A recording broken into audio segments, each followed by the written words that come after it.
شهر رمضان الذي أنزل فيه القرآن شهر رمضان الذي أنزل فيه القرآن هدى للناس وبينات من الهدى والفرقان فمن شهد منكم الشهر فليصمه ومن كان مريضا أو على سفر فعدة من أيام أخر يريد الله بكم اليسر ولا يريد بكم العسر ولتكملوا العدة ولتكبروا الله على ما هداكم ولعلكم تشكرون.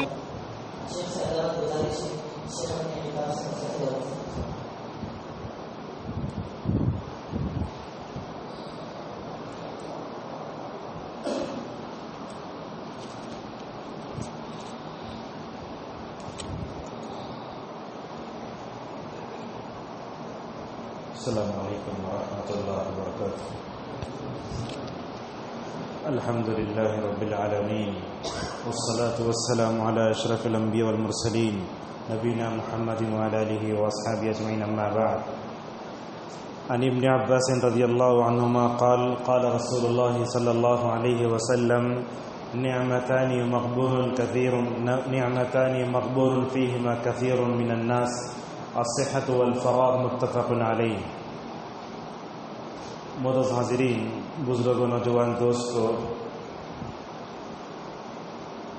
شہر بلاری کی کئی مساجد میں الحمدللہ اب تک حاضری ہو چکی تھی.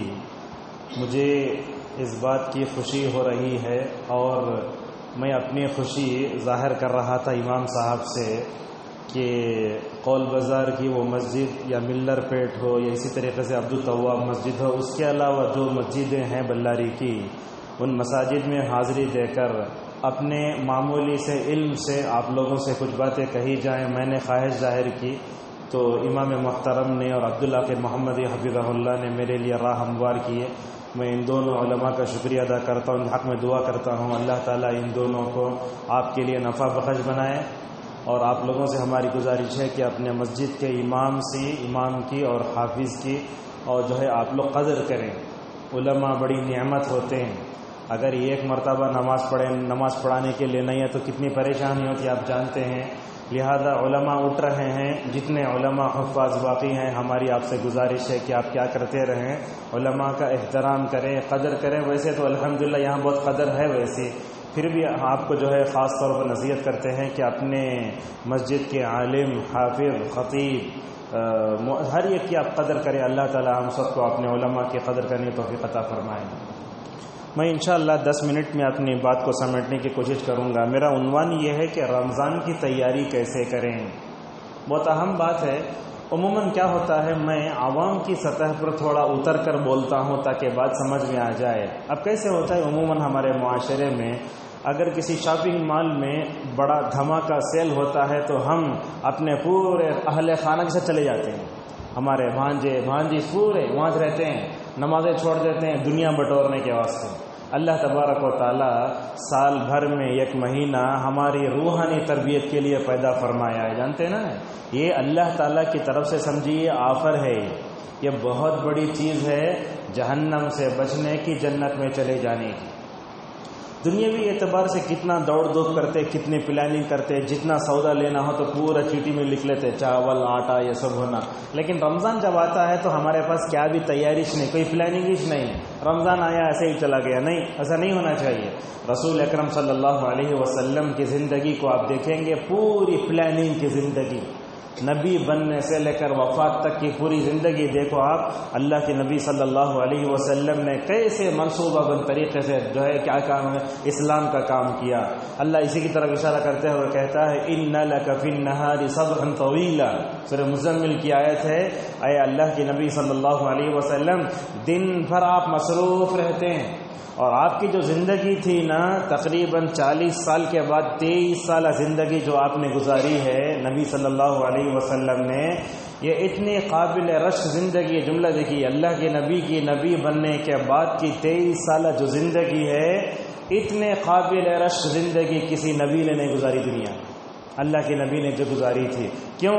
اس کی یہ اہمیت ہمیں کہاں معلوم ہوتی ہے؟ اللہ تعالیٰ نے کسی نبی کی زندگی کی قسم نہیں کھائی سوائے رسول اکرم صلی اللہ علیہ وسلم کی زندگی کے. آدم بھی دنیا میں آئے، موسیٰ بھی آئے، عیسیٰ بھی آئے، لیکن اللہ تعالیٰ نے رسول اللہ صلی اللہ علیہ وسلم کی زندگی کی قسم کھائی.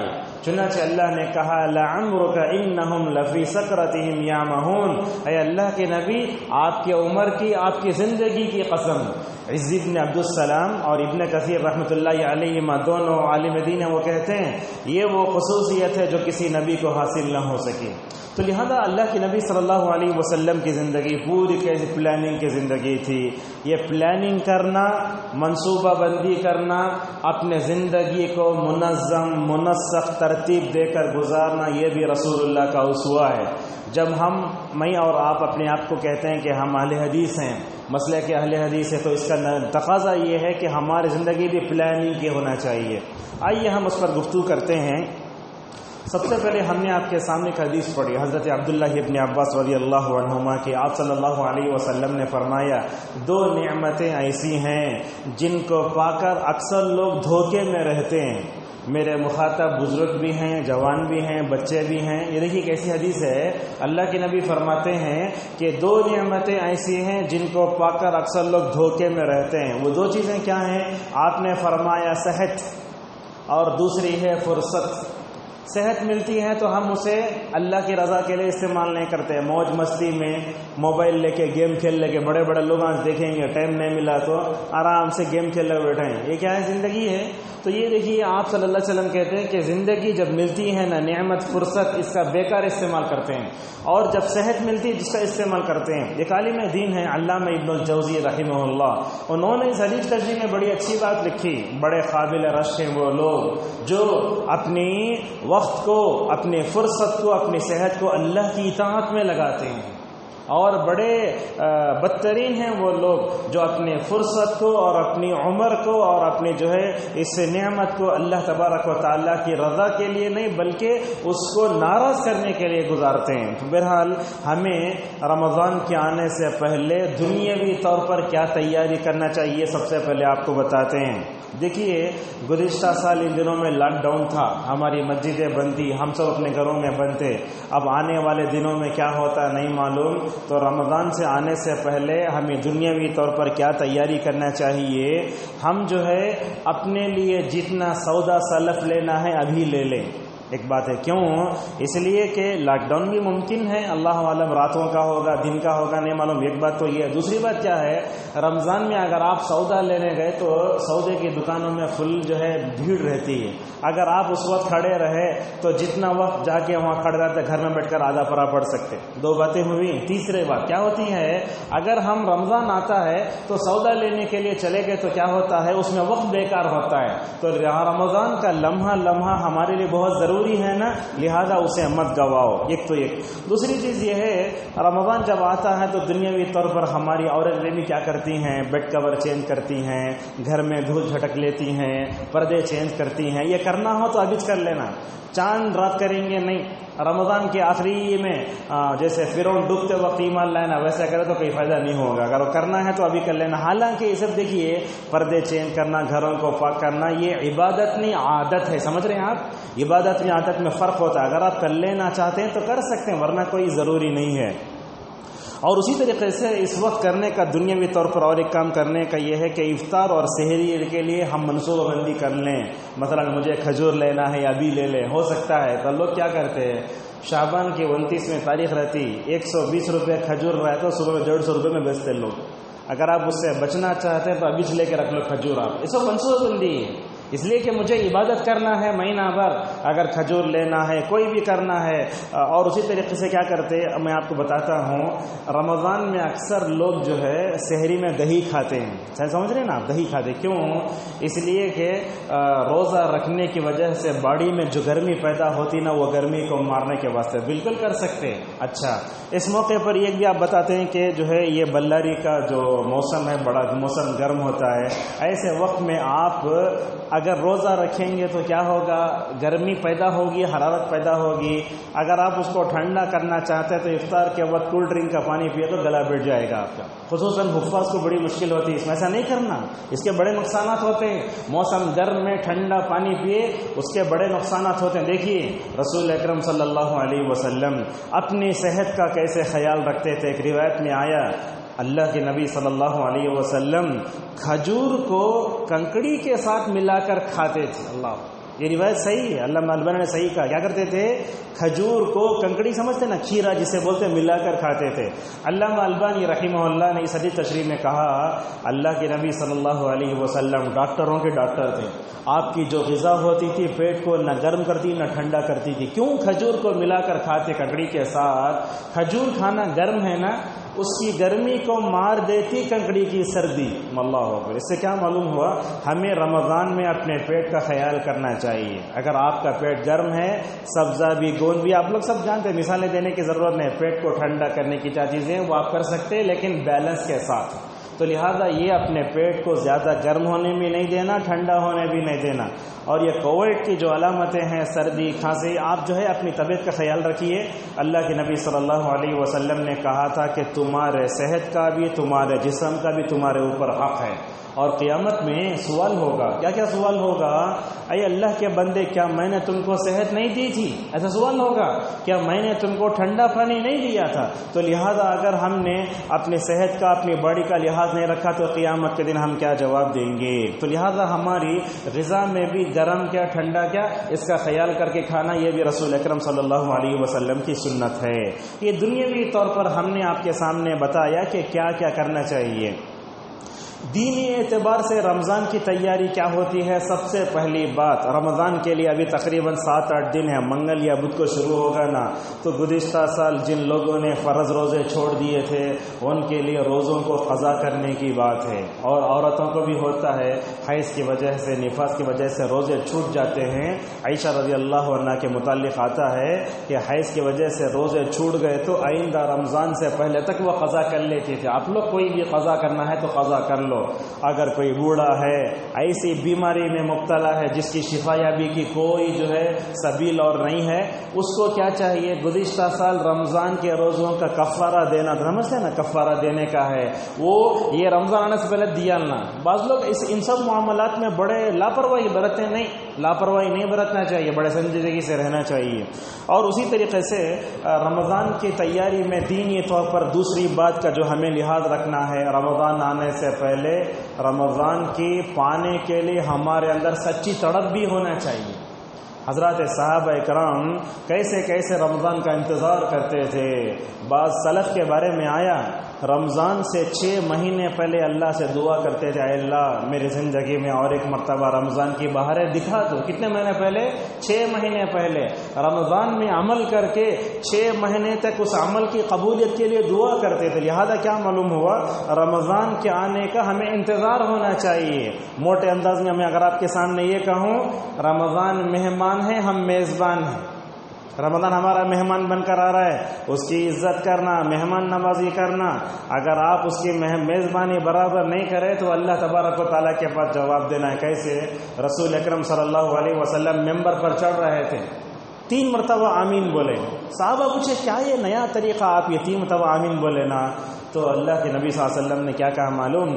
دیکھو میرے پاس جبرائیل آئے تھے، انہوں نے کہا جس نے رمضان کو پایا، رمضان کو پانے کے بعد بھی اس کی مغفرت نہ ہوئی تو وہ ہلاک ہو جائے۔ بد دعا کرنے والے کون؟ فرشتوں کے سردار۔ آمین بولنے والے کون؟ نبیوں کے سردار۔ تو اس سے کیا معلوم ہو رمضان آئے ہماری مغفرت نہ ہو بخشش نہ ہو، اس کے لیے ہلاکت کی دعا نبی کریم صلی اللہ علیہ وسلم، سچی تڑپ اللہ تعالیٰ. آپ لوگ نفل پڑھتے نا، اس میں ہر نماز کے اٹھا کر دعا کرو، اے اللہ صحت و عافیت کے ساتھ امن و سلامتی کے ساتھ رمضان تک پہنچا یا رب. اے اللہ زندگی میں اور ایک مرتبہ تو رمضان دکھا رہا ہے، صحت و عافیت کے ساتھ یہ کووڈ سے بچا کر تو کیا کر ہمیں رمضان تک پہنچائی. دعا کیے ہم کبھی؟ ہم تو بہت دعائیں کرتے ہیں، تجارت میں برکت ہونا برکت ہونا، یہ آفر یہ اللہ کی طرف سے ملا ہے، اس کو پانے کی سچی تڑپ ہونا چاہیے. اور اسی طریقے سے یاد رکھیں یہ رمضان آتا نا ہمارے ایمان میں انقلاب برپا کرتا ہے. آپ دیکھے ہوں گے بی پی لو ہو جاتا، دوا کھاتے تو ڈرپ چڑھاتا، کیا ہوتا بی پی رائس ہوتا. تو یہ اسی طریقے سے یہ رمضان کیا ہے ہمارے ایمان کی چنگاری کو بڑھانے کے لیے آتا ہے. اسی لیے اللہ کے نبی صلی اللہ علیہ وسلم کہتے ہیں من قام رمضان ایمانا واحتسابا، جو آدمی رمضان میں تہجد پڑھتا ہے اس کے ایمان میں اضافہ ہوتا ہے. تو سمجھیے ایمان کی بیٹری کو چارج کرنے کا موقع ہے. آپ کے موبائل میں اگر چارج نہیں ہو تو کیا کیا کرتے آپ اسے ایسا کرو ایسا کرو ویسا کرو. ایمان جب ملنے والا ہے، ایمان کی جب ہمارا اضافہ ہونے والا ہے تو ہمیں کیا کرنا چاہیے؟ اچھے طریقے سے اس کا یہ کرنا چاہیے.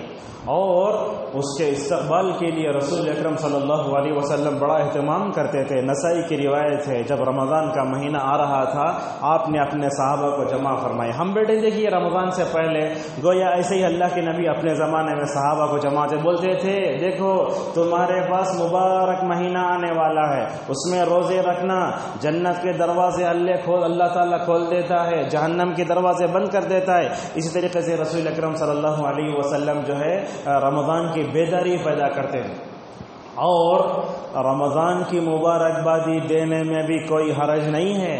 کچھ علماء ایسے ویسے بولتے کہاں ہے رمضان کی مبارکبادی کا حدیث میں ذکر ہے کیا؟ نہیں. ابن عثیمین رحمہ اللہ سے پوچھا گیا کہ کیا رمضان مبارکبادی دے سکتے ہیں کیا؟ جب اللہ کے نبی خود صحابہ کو جمع کر کے بولتے رمضان آتا ہے تو دینی اعتبار سے رمضان کی مبارکبادی دینے میں کوئی حرج نہیں ہے. بول سکتے ہیں رمضان مبارک ہو، اللہ تعالی ہمیں اور آپ کو رمضان نصیب کرے، کوئی حرج نہیں ہے. اس کا تعلق عبادت سے نہیں عادت سے ہے. جیسے عید کے بعد گلے ملتے ہیں نا اس کا تعلق عادت سے ہے، اسی طریقے سے رمضان کی مبارکبادی دینے میں کوئی حرج نہیں ہے. اور اسی طریقے سے رمضان سے پہلے سچے دل سے توبہ کرو. رمضان آ رہا ہے کون سا مہینہ؟ توبہ کرنے کا مہینہ، اپنے گناہوں پر رونے کا مہینہ. ہم کیا کرنا رمضان گزرے ہوئے سال میں جتنے گناہ ہوئے کہ اللہ سے بولنا ہے اللہ جیسے سفید کاغذ ہوتا نا میرے زندگی کا نیا جو ہے صفحہ کھول دے تو. اور جانتے ہیں آپ جس دن ہماری توبہ قبول ہوئی سمجھ جاؤ وہ ہمارے زندگی کا تاریخی دن ہے. یہ کیوں؟ اس لیے کہ ایک صحابی تھے جن کا نام تھا کعب بن مالک رضی اللہ عنہ. جس دن ان کی توبہ قبول ہوئی نبی کے سامنے بیٹھے تھے، آپ نے کعب سے کیا کہا؟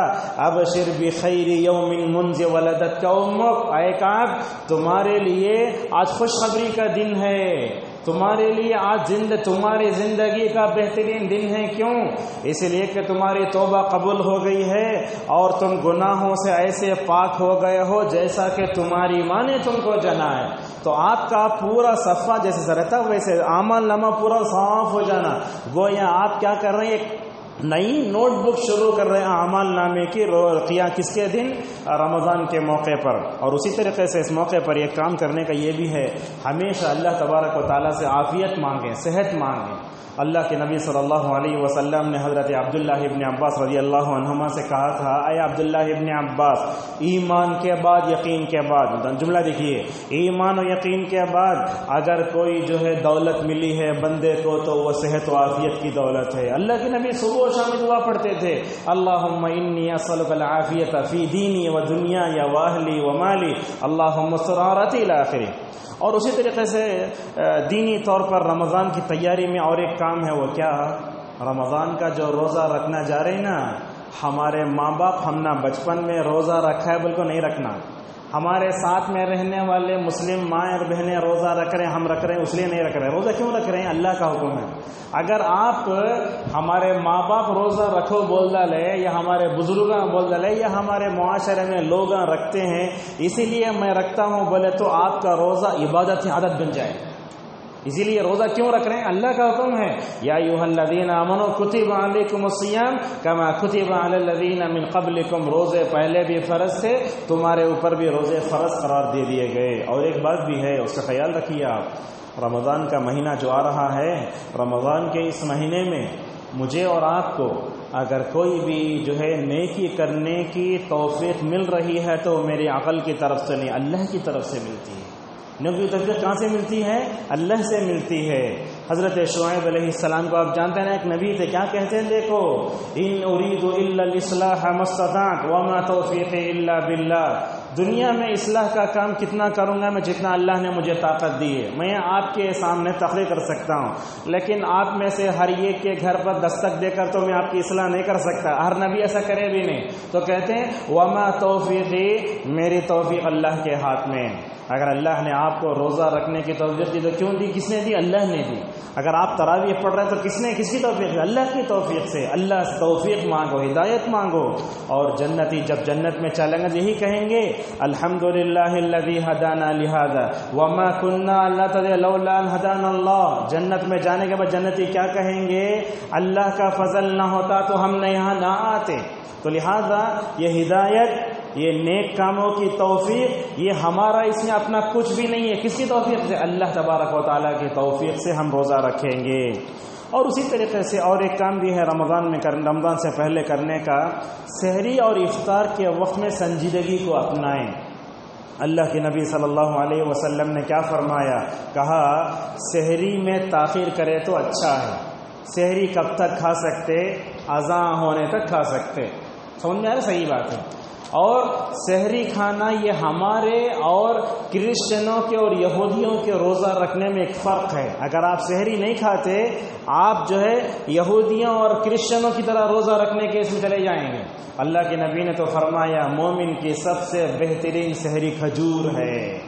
رمضان میں کم کھانا۔ کچھ لوگوں کو ہم دیکھتے 3 وقت کا کھانا، سحری میں 1.5، افطار میں 1.5، 3 مطلب برابر ہو گیا۔ نہیں، کچھ لوگ تو ایسے ہوتے اتنا کھاتے مسجد میں آ کے قے کراؤ، ایسا سنا ہے؟ جنہوں نے رمضان کا حقیقی مطلب سمجھا نہیں، یہ کرتے ہیں۔ رمضان کیا ہے؟ اپنے پیٹ کو خالی رکھ کے مستی کو ختم کر کے اللہ کی طرف متوجہ ہونے کا نام ہے روزہ۔ یہ ہمارے پاس دیکھے تو روزہ میں اتنی مستی آتی 11 مہینے میں نہیں آتی مستی ہے، یہ کھانا زیادہ کھا لے تو ہوتا ہے۔ تو آپ کیا کرو، سحری میں کم کھاؤ، افطار میں بھی کم کھاؤ۔ اللہ کے نبی صلی اللہ علیہ وسلم کیا کرتے تھے؟ سحری میں بھی کھجور سے سحری کرتے تھے، کبھی افطار بھی کھجور سے کرتے تھے۔ اگر کھجور نہ ملتا تو پانی سے کرتے ہیں۔ کچھ لوگوں کو ہم دیکھتے ہیں نمک سے روزہ کھولتے ہیں، کچھ لوگوں کو گیس کی گولی سے افطار کرتے ہیں۔ نہیں، غلط بات ہے۔ افطار سے کھجور کا، جن کو شوگر ہے وہ بھی آدھا کھجور کھائیں۔ کیوں؟ اللہ کے نبی کی سنت ہے۔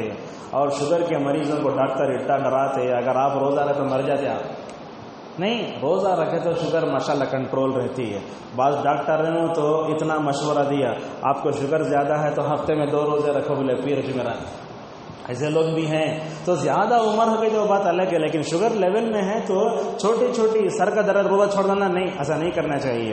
اور اسی طریقے سے سحری میں تاخیر، افطار میں جلدی کرنا۔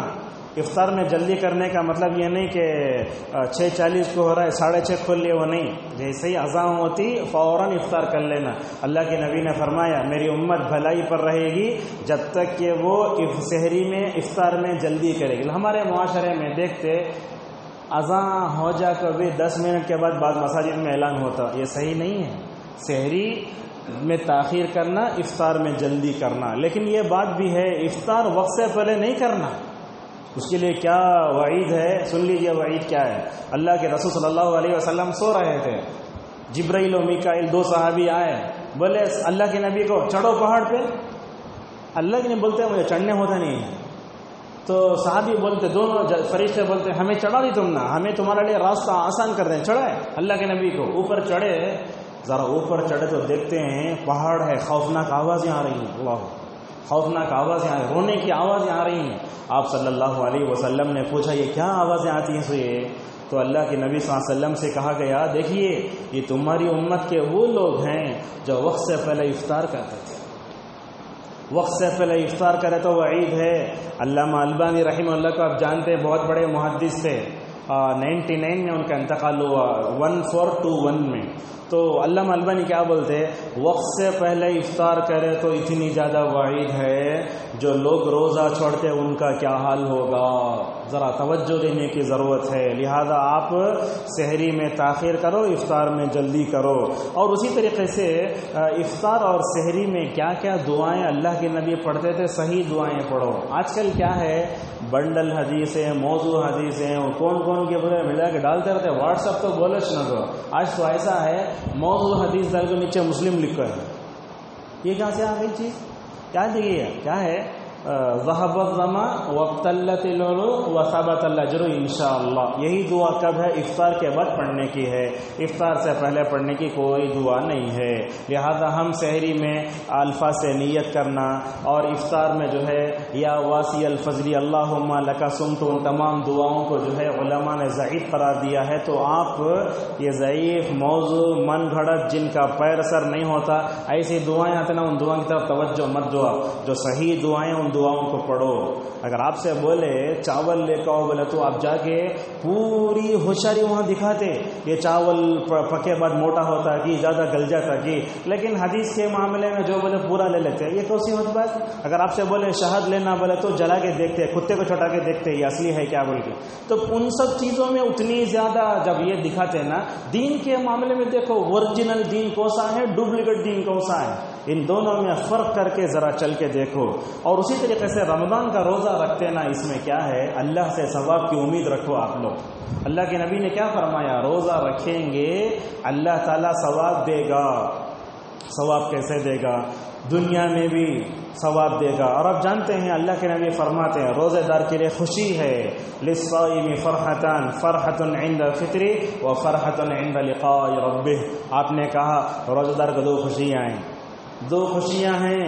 جن علاقوں میں گرمی زیادہ ہوتی نہ پیاس زیادہ ہوتی نہ ان کو یہ خوشی زیادہ ہونا چاہیے. ٹھنڈے علاقوں میں نہیں ہوتی خوشی، وہ پیاس سے حلق سوکھ رہا ہے. اللہ کی خاطر روزہ رکھیں. آپ روزہ افطار کرنے بیٹھیں، آپ کے سامنے کھجور ہے، آپ کے سامنے پپئی ہے، پانی ہے، آپ کیا ہے یہ خوشی محسوس کر رہے ہیں. وہ خوشی آپ کے اندر جتنا ایمان ہوگا اسی قدر محسوس کریں گے آپ.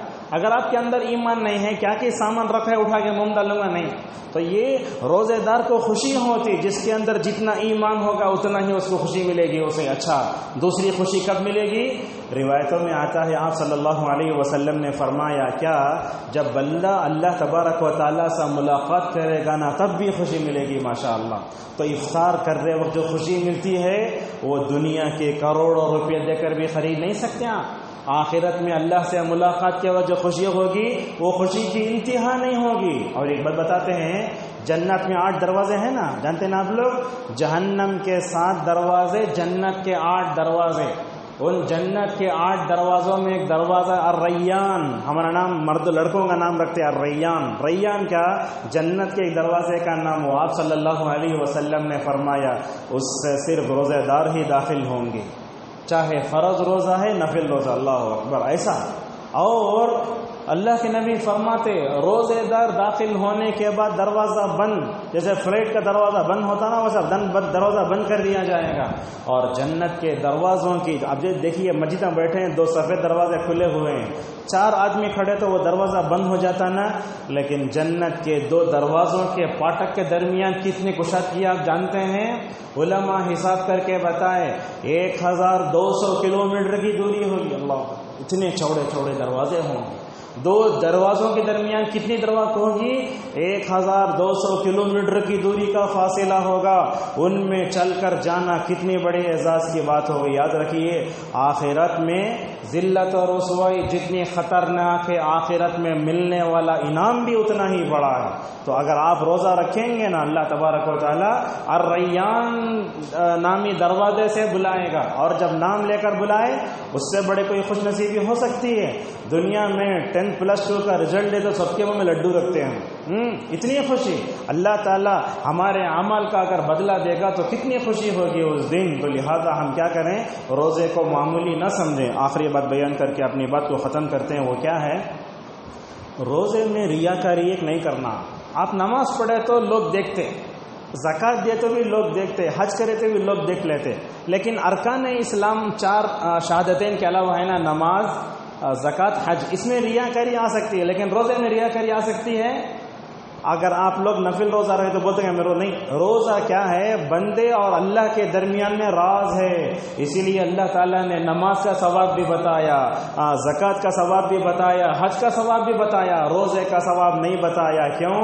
اس لیے کہ روزہ راز ہے بندے اور اللہ کے درمیان میں۔ اللہ بولتا ہے فالصوم لی وانا اجزی بہ، روزہ میرے لیے ہے، میں خود اس کا بدلہ دوں گا، لہذا روزہ رکھتے ہوئے ریاکاری نہیں کرنا۔ کیسے ریاکاری نہیں کرنا؟ ہم کیوں بولتے ہیں؟ آج کے نوجوانوں میں بڑی عجیب بات ہے، افطار کرنے کو بیٹھے سیلفی فوٹو، کھجور سب ہے، فیس بک میں ڈالو۔ یاد رکھو، اگر آپ ایسی حرکت کریں گے نا ثواب میں کمی آ جائے، نہیں مت نہیں کرنا۔ اگر کوئی آپ کو پیسہ دیتا ہے افطار کرانے کے واسطے، اگر بطور پروف اس کو بھیجنا ہو تو فوٹو پکڑ سکتے آپ، جیسے مدارس میں ہوتا ہے بس، ورنہ تو شہر کے افطار کے فوٹو، اور کچھ لوگ پارکوں میں اور کچھ لوگ ہوٹلوں میں جو ہے کر کے ایسا کرتے نہیں، ایسا نہیں کرنا چاہیے۔ روزہ کیا ہے؟ ایک راز ہے، لہٰذا اس راز کی مکمل طور پر ہمیں حفاظت کرنا چاہیے۔ اور آخری بات بیان کر کے اپنی بات کو ختم کرتے ہیں، وہ کیا؟ روزے کے آداب کا بھی خیال رکھو، روزہ رکھ کر گالی بکنا نہیں، روزہ رکھ کے خاموش رہنا۔ حضرت جابر بن عبداللہ رضی اللہ عنہ کہتے ہیں روزہ صرف زبان کا نہیں ہوتا، روزہ ہاتھ کا بھی ہوتا ہے۔ روزہ رکھ کے غلط میں سے ٹیپ نہیں کرنا، روزہ رکھ کے لڑکی سے ملنے نہیں جانا کام بھی، دیکھو روزہ رکھ کے تھیٹر کی طرف نہیں جانا، روزہ رکھ کے غلط کام نہیں کرنا۔ آج کل تو ایسا ہے فتنہ، اگر آپ موبائل کھولنا شروع کریں گے اوپر لڑکی کی فوٹو آتی ہے، اس میں کیسی مصیبت ہے دیکھیے آج۔ اگر آپ روزہ رکھ کے روزے کے مقاصد کو سمجھتے ہیں تو آداب کا خیال رکھیے، اور اپنی زندگی میں آنے والے ہر رمضان کو اپنی زندگی کا آخری رمضان سمجھو۔ ہم نے مغرب نماز پڑھی نا، تیسری رکعت میں سجدہ کی سنت سب پڑھے نا، گارنٹی دے سکتے کہ عشاء کی نماز پڑھیں گے آپ؟ رمضان کو آخری رمضان سمجھو۔ اگر آخری رمضان سمجھیں گے نا تو کیا ہوگا؟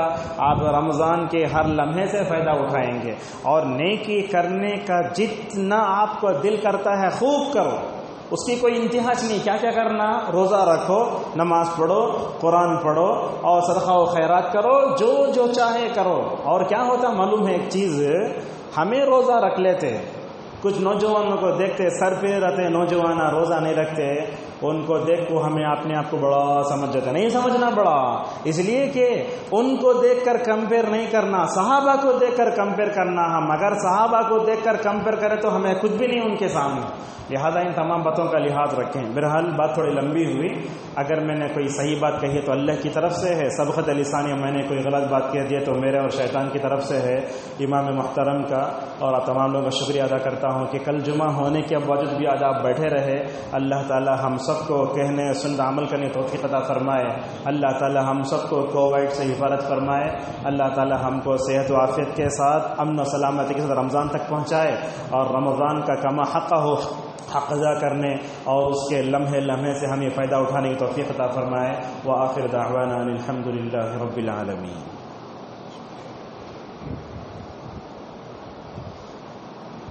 السلام علیکم ورحمۃ اللہ وبرکاتہ۔